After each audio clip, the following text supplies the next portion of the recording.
Hello and welcome into this week's ARCA Series Rewind show right here on Racing News Now. As always, I'm your host, Garth Allen. Thank you once again for joining me today. If this is your first time catching a Racing News Now video, we are in our hashtag Race to 1K.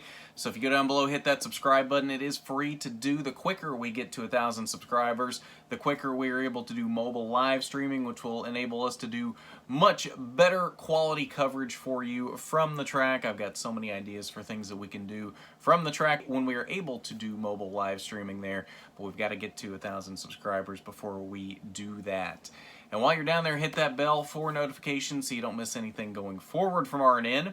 On today's ARCA Rewind, we are looking back at Friday night's very late dawn 150 from the Kansas Speedway. Start time of 10 p.m. Eastern. I really don't know who came up with that start time when there were so many other options for times that this race could have run this weekend. I don't know who decided to put us through a very, very late night ARCA race, but it was worth it. In the end, it was not a fantastic race. There were moments of good racing, but it was pretty well dominated by one driver, and probably not a driver you would really expect to have dominated it unless you've been paying attention for the last few weeks and have seen this driver kind of come out of nowhere and be very consistently top 2, top 3 every week. So, looking at the stats for tonight, it was 100 laps, 150 miles around the mile-and-a-half Kansas Speedway, Kansas City, Kansas. This is the replacement for this year's Chicagoland race as the schedule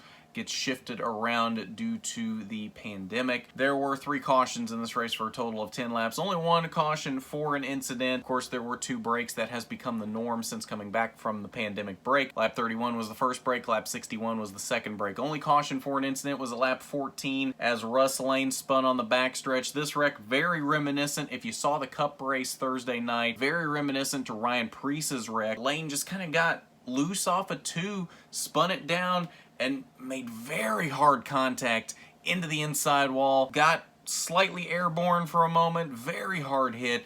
Good to see that he was able to walk away from that, but obviously the end of the night for Russ Lane in that 8 car. 2 leaders on the night as well. Riley Herbst started from the pole and led the first 18 laps, but after that, it was all Brett Holmes who led the final 82 laps of this race, ended up winning this race by about 13 seconds at the end of this race. He flat pulled away from this race and dominated for his first career ARCA Series victory. This has been a long time coming. Brett Holmes has been a mainstay in the ARCA Series for years. Finally getting the finishes, the results, the performance that he deserves for the effort and the time that he and that entire Brett Holmes racing team has put in over the past few years.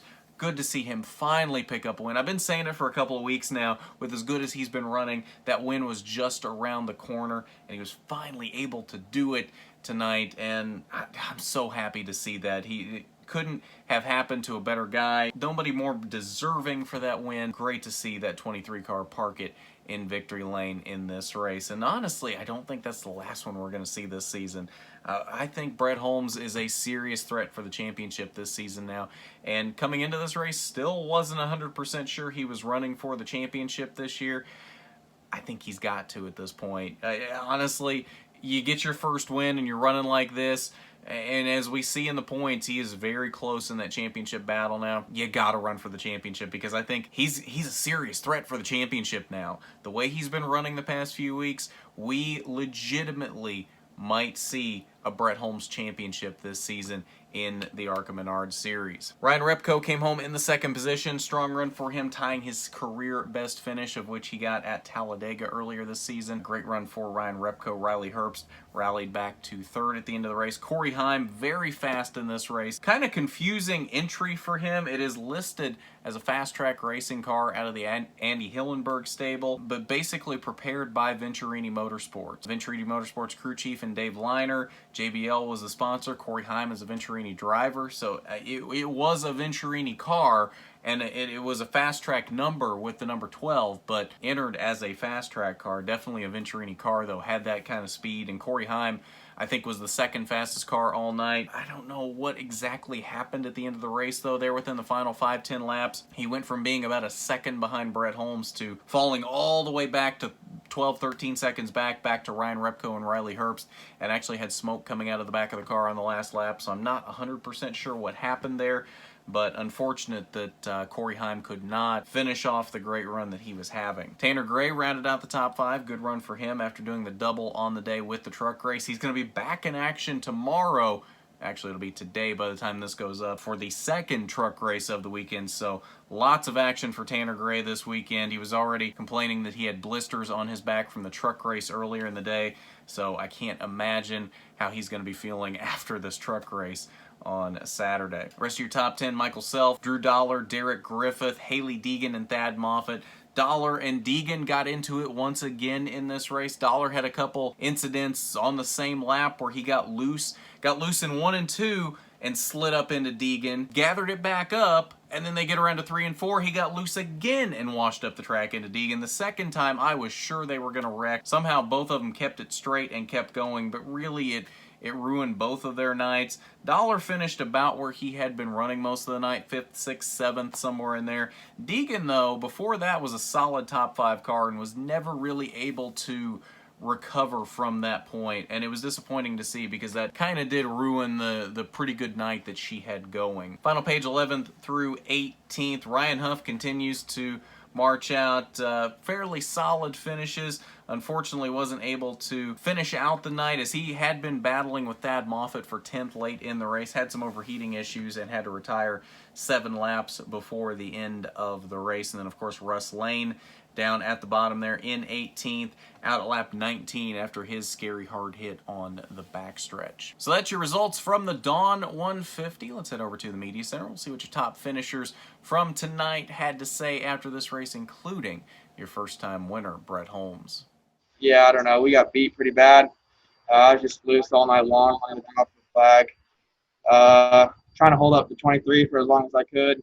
I thought we were going to be all right until the stage break, but that final restart, I just couldn't get to the gas like he could, and from there on out, I kind of knew it was well wishing.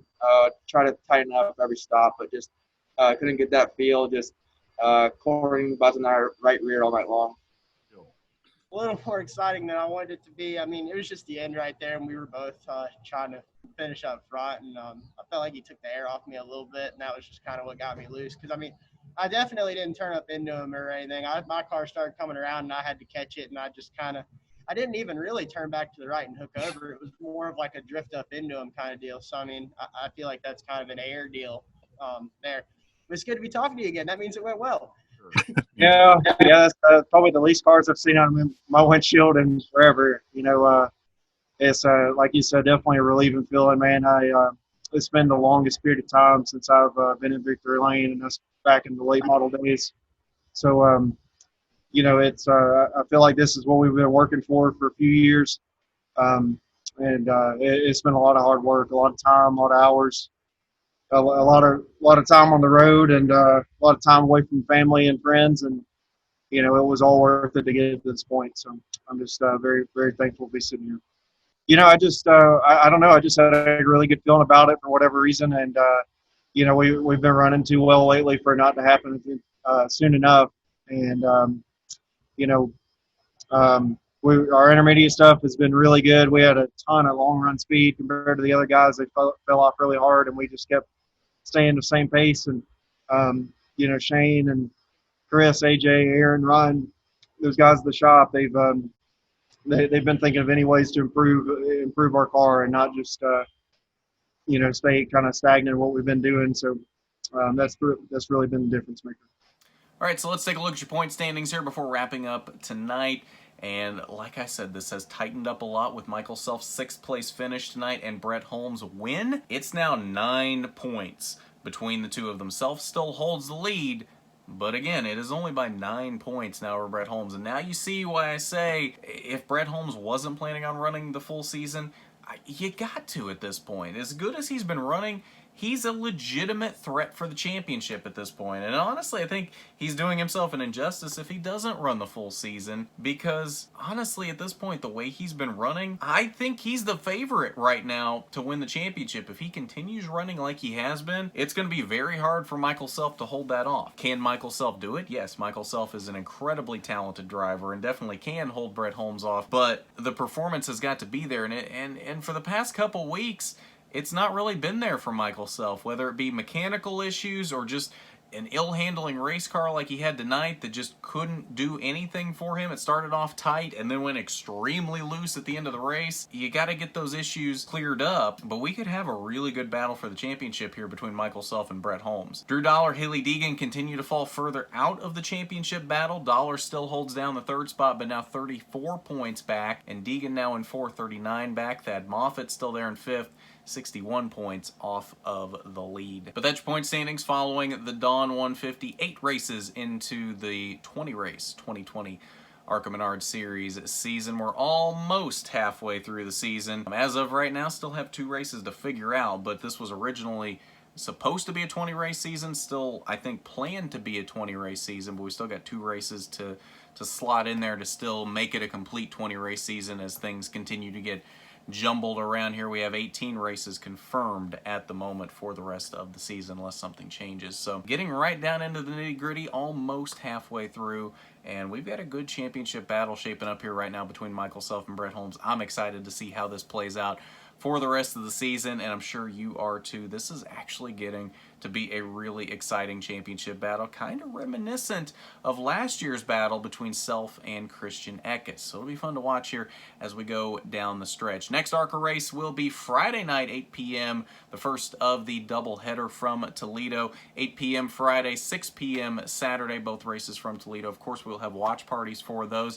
If you're not already hanging out in the watch parties, you need to be. It is a fun time as we watch the races together. And of course, those will be MAV TV and Track Pass races. So if you don't get those networks, that'll be maybe kind of your outlet for keeping up with what is happening in the race, because I do, especially on those races, kind of try to keep you updated more so on what is actually happening in the race in the moment, since most people don't get those networks. So if you're not already hanging out in the watch parties, you need to. They'll be right here on RNN during those races. NASCAR Heat 5 Career Mode stream coming up on Wednesday at 6 p.m. Come hang out with us as we continue our career through the Truck Series for Nimco Motorsports, and then who knows what else we might have for you throughout the week as things pop up. Thank you, as always, to our Patreon supporters, President Gambit and Regional Manager William Holmes. Thank you, as always, for your contributions. It is much appreciated and definitely helps out the channel here as well. If you're not subscribed already, remember hashtag race to 1K. Go down below, hit that subscribe button, ring the bell for notifications so you don't miss a thing going forward from RNN. Remember, the quicker we get to 1,000 subscribers,